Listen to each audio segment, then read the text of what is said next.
In a world where most new cameras pack every feature under the sun, from high-speed video to unfeasibly fast bursts, it's refreshing to find one that eschews both to concentrate on stills photography alone. Hi, I'm Gordon from Camera Labs, and this video is all about such a camera, or rather two halves which make one whole. I'm talking about the Hasselblad 907X body, coupled with the new CFV 100C digital back, a pair which deliver a pretty unique shooting experience. The 100C was launched in early 2024 and builds on the previous CFV 250C, upgrading the resolution from 50 to 100 megapixels, adding phase detect autofocus, human face detection, and swapping one of the two card slots for a built-in 1TB SSD. The 907X body and 100C back together cost around $8,200 or £6,700, coincidentally similar in price to a Hasselblad X2D body. 907X bundles with the earlier CFV 250C back may still be available at around $6,400 or £6,000, but don't include storage as standard. Now I was in two minds whether to review the 50C when it first came out, feeling that this modular medium format system fell a little bit outside the scope of my usual reviews, but I was certainly curious, so when Hasselblad reached out about the new 100C, I thought it would be a good opportunity to show you what it's all about. Now, Hasselblad sponsored this video but didn't influence my testing or edit my opinion before publishing, so I'm going to be including both technical tests and real-world usage here and presenting the pros and cons as I see them. Because while this camera is undoubtedly tempting for anyone with the funds, it won't be right for everyone. First things first, this is a modular system which in its simplest working combination involves three main parts. The 907X body in the middle, sandwiched by the CFV 100C back on one side and a suitable lens on the other. If this looks familiar, it's because it's the same approach made famous by Hasselblad's V system since the late 1940s. Models including the iconic 500 series employed a body with interchangeable backs and lenses, the former allowing you to carry multiple backs loaded with different types of film. In these systems, the body in the middle included SLR-style composition, where you typically hold the camera at waist level and look down onto the focusing screen. Fast forward to the present day, and digital backs like the CFV 250C and 100C include both the sensor and a tilting screen on the rear for composition. These in turn allow the 907X body in the middle to slim right down and simply become a means to mount a digital back on the rear and a lens on the front, with a single rotary control collar around the shutter button. But the clever part is these latest digital backs are also compatible with most vintage V-System film cameras. Simply unclip the traditional film back from, say, a 500 series body and swap it for a CFV 100C to transform it into a high-resolution digital camera. Hasselblad says film cameras launched after 1957 are supported. Now, those vintage lenses are not going to deliver the same resolution as a modern lens, and because the sensor is smaller than the 6x6cm film used in those cameras, the same lenses will also deliver a cropped field of view. But Hasselblad does include a physical frame to drop into an old viewfinder to indicate the new coverage. Or for higher precision photography, you could mount the CFV 100C onto a technical body. It's this modularity which gives the system such flexibility, breathing new life into vintage bodies and lenses dating back over 60 years, or coupling with new lenses to deliver amongst the best quality of any digital camera that I've tested to date. It's also refreshingly compact and lightweight, with the 907X and CFV 100C combination weighing just 728 grams with battery. That's roughly similar to a mid-range mirrorless or DSLR camera. Pair it with a suitable XCD lens and you have a system that's surprisingly compact, discreet and portable, actually making it quite tempting for street and travel photography as well as its traditional home in the studio. The design is instantly recognisable as classic Hasselblad, with textured panels outlined by chrome, and while it's not officially weather sealed, there are rubber seals on the buttons, doors and lens mounts. The modular design means full sealing will always be a challenge, but that's not stopped landscape photographers from using the similarly designed 500 series in a wealth of shooting conditions over the decades. But obviously with more electronics in the back, I'd still stay clear of heavy rain. As for lenses, the 907X body is natively compatible with Hasselblad's latest XCD series, although it can also use other lenses with an adapter. Hasselblad supplied the recent XCD 90mm f2.5 lens for me to test, which thanks to the medium format sensor behind it delivers a field of view equivalent to 71mm on full frame, and that makes it a short telephoto that's ideal for portraits and details.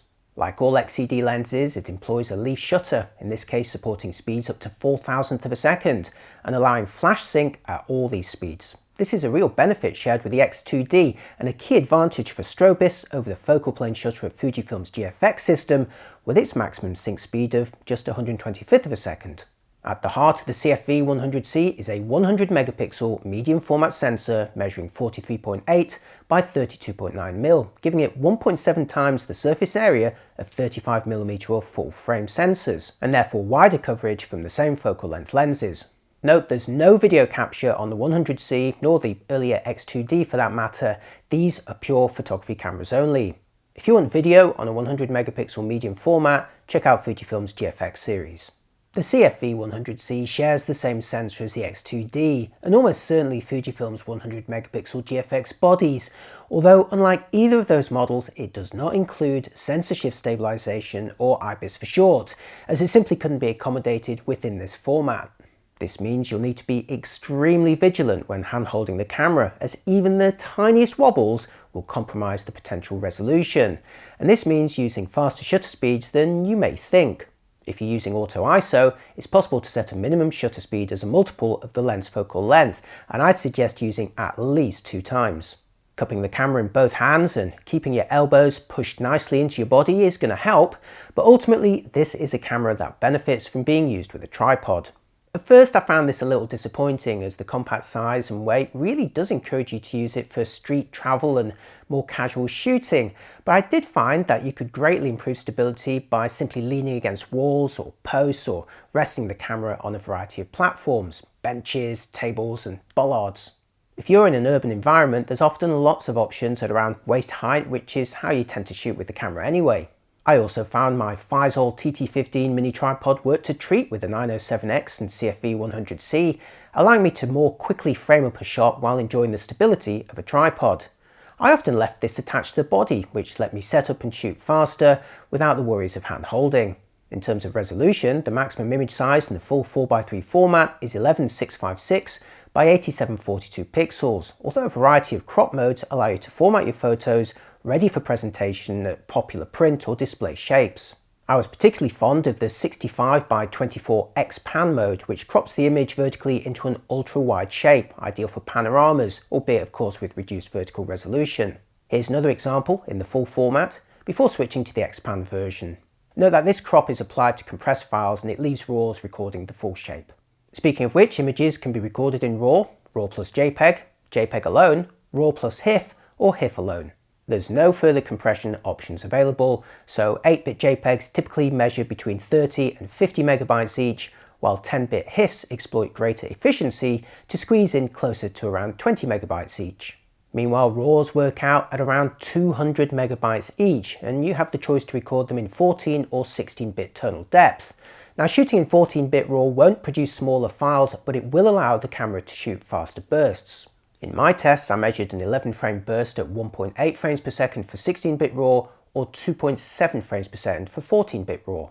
The base sensitivity is 64 ISO, with options up to 25,600 ISO, although for the maximum detail and least noise to deal with, I'd recommend sticking at 400 or below. At 800 ISO, a very fine sprinkling of noise begins to appear and gradually becomes more obvious as the sensitivity increases. But look closely and you'll still see lots of fine details, as Hasselblad is actually opting for quite modest noise reduction, leaving that choice up to you. In fact, if you're happy to deal with noise reduction, I'd say you're still getting a lot of detail up to 3200 ISO and only really losing it to noise beyond that point. I wouldn't personally use it between 6400 and 25,600 ISO though, unless you absolutely need to. To test out the dynamic range, here's a 16-bit RAW file that I took in a forest on an overcast day where the sky is completely blown out. There's no tonal detail in that sky, and many of the branches and the tops of distant trees are clipped. But in Adobe Camera Raw here, see how reducing the highlight slider can retrieve a lot of those branches against the sky, and even some subtle shades in the sky itself. Sliding back and forth between the extremes illustrates what's possible on this shot. Meanwhile, for shadow retrieval, I'll zoom in on this dark portion at the base of the tree, where much of the detail is lost to darkness. But again, as I increase the shadow slider, see how much tonal detail is present in the file if you want it. Moving on, behind a sliding door on the right side of the 100C is a compartment that houses the battery and a single CF Express Type B card slot. In general use, I managed about 200 shots from a single charge, although this was mostly without fully shutting down the camera. If you do shut it down, you could expect up to double the shots. As mentioned earlier, one of the more unique aspects of the 100C is its built-in 1TB SSD, an idea inherited from the X2D and allowing you to capture around 4,700 RAW files or 28,000 JPEGs without worrying about a card. I do wish more high-end cameras offered built-in storage. But the card slot's there if you prefer to use removable storage, and you can set either it or the internal SSD to be the primary storage, with the other one acting as overflow or backup. On the opposite side is a small spring-loaded door which houses a USB-C 3.1 Gen 2 port. This is used to charge the battery internally, to directly access the images from the internal SSD, or to tether the camera to a laptop. Here's the 100C tethered over USB-C to my MacBook Pro running Hasselblad's free Focus software. Wi-Fi is also available for wireless tethering on mobile devices, although Hasselblad's Focus mobile app is currently only available for iOS, not for Android. Meanwhile, the flap beneath the screen on the rear opens to reveal flash sync inputs and outputs, an ELX output and a port for a remote release. In the absence of video recording, the 100C has no need for microphone or headphone jacks, and it doesn't have an HDMI output either. Looking around the 100C, you'll notice, unlike the X2D, there's no flash hot shoe. If you do want to use on-camera flashes, Hasselblad supplies the 100C with an adapter which clips into the top of the body. And again, thanks to the leaf shutter, you can sync up to the top mechanical shutter of 0.004 of a second. Now, it's a little awkward to reach the body release button when it's fitted, but not impossible. The clean minimalist approach here also applies to controls, with the 907X body sporting a shutter button with a single dial around it, and a push button to the side to change its function. So in manual mode, the front dial adjusts the aperture, while pushing and holding the side button, as you turn this dial, adjusts the shutter speed. Alternatively, in aperture or shutter priority, the front dial adjusts the f-number or the shutter speed respectively, and if you also push and hold the side button, you can adjust the exposure compensation. But beyond exposure, the front dial can't currently be customized to adjust anything else, which to me feels like a bit of a missed opportunity. And even if it were limited to exposure alone, I'd like an option where it directly operates the compensation without having to hold down the button on the side, as I could always assign aperture control, say to the custom ring on the XED lenses. Meanwhile, in manual mode, I did find it a bit awkward to hold down the side button like a shift key when I just wanted to adjust the shutter speed. I'd have personally preferred a single push or perhaps a prolonged push to simply switch the dial between adjusting the shutter or the aperture. Now, I've fed this back to Hasselblad and believe that further customization of these controls could come in a future firmware update. As for the shutter speed range, the 907X and 100C offer 0.004 of a second to 68 minutes using the leaf shutter of XED lenses. Alternatively, an electronic shutter boosts the fastest speed to 0.006 of a second, although the leaf shutter is already pretty quiet if that's your issue. Beyond exposure adjustments via the front dial, almost everything else is controlled through a modern icon-based touch interface on the 3.2-inch screen on the rear of the 100C, which also includes 5 buttons running beneath it. If you prefer more physical controls, not to mention more to hold on to, Hasselblad sells an optional grip for around $730 or £680, and this screws into the bottom of the 907X and equips it with twin control dials, 4 buttons and a joystick for AF point selection, albeit in 4, not 8 directions. The grip shape itself is a slightly unusual stylized wedge, tapering from top to bottom in a straight line, unlike most other camera grips which tend to be thicker at the bottom and often also include indents or ridges for individual fingers. This grip encourages you to shoot from a higher position, more in line with your chest or face, but even then the shape just didn't feel comfortable to me personally. Ironically, turning it upside down was quite a big improvement in comfort, but for me it's nowhere near as comfortable to hold as a traditional DSLR or mirrorless camera, or indeed Hasselblad's own X2D, which has a really decent grip. But then the 100C isn't really designed to be held at eye level. This is of course further cemented by the absence of a built-in viewfinder, as you're really supposed to compose with the screen alone, typically looking down at it from waist level. Hasselblad does offer a pair of optical viewfinder accessories for around $500 or pounds each, which, like the hot shoe mount, clip onto the top of the body. But since these are not in any way connected to the actual lens optics, you'll only be using their markings for basic framing, and you'll have to return to the screen for focusing. Initially, I lamented the absence of an electronic viewfinder for precision eye-level composition and focus, as well as a larger, more ergonomic grip, but both would have turned this into a more conventional camera, which we already have plenty of. After all, if you want a 100 megapixel Hasselblad with an EVF, a grip, and more conventional looks, not to mention IBIS, just go for the X2D.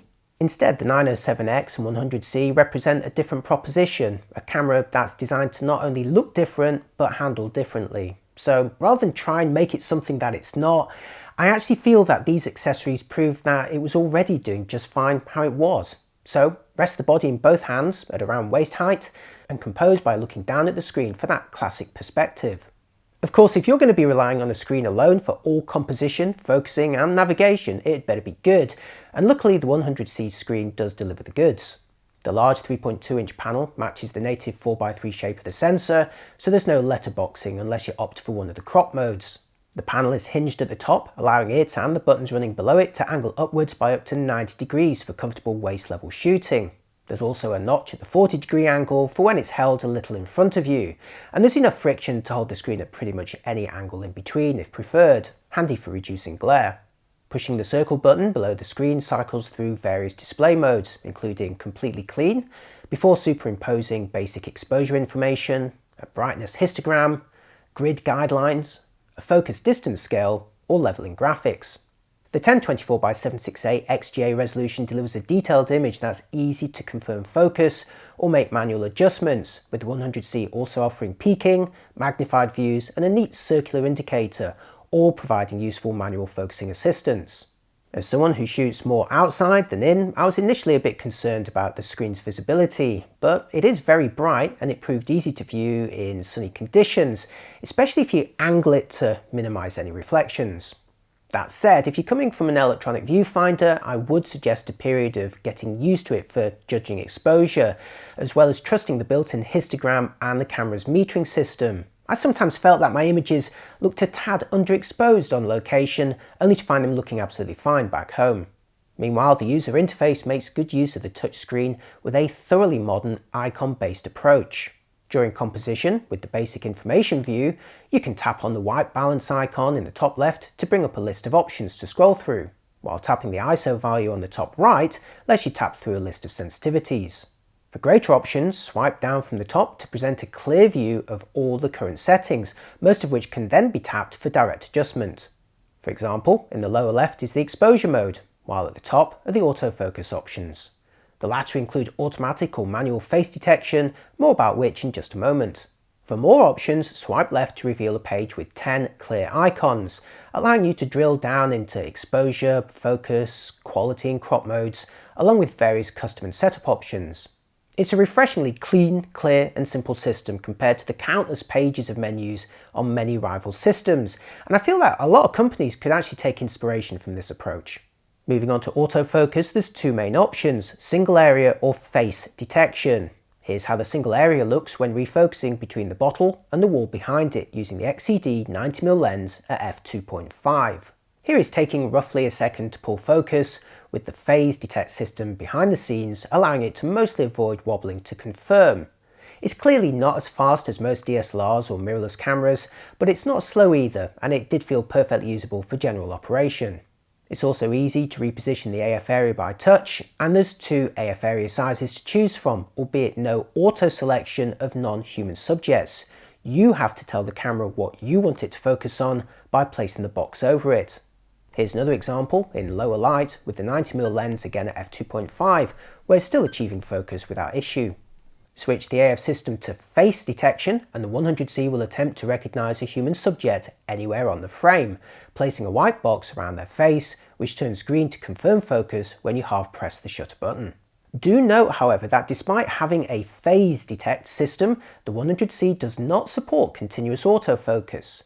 So if you hold the shutter button down and the subject changes distance, it will act like a lock and go out of focus even though the frame remains green.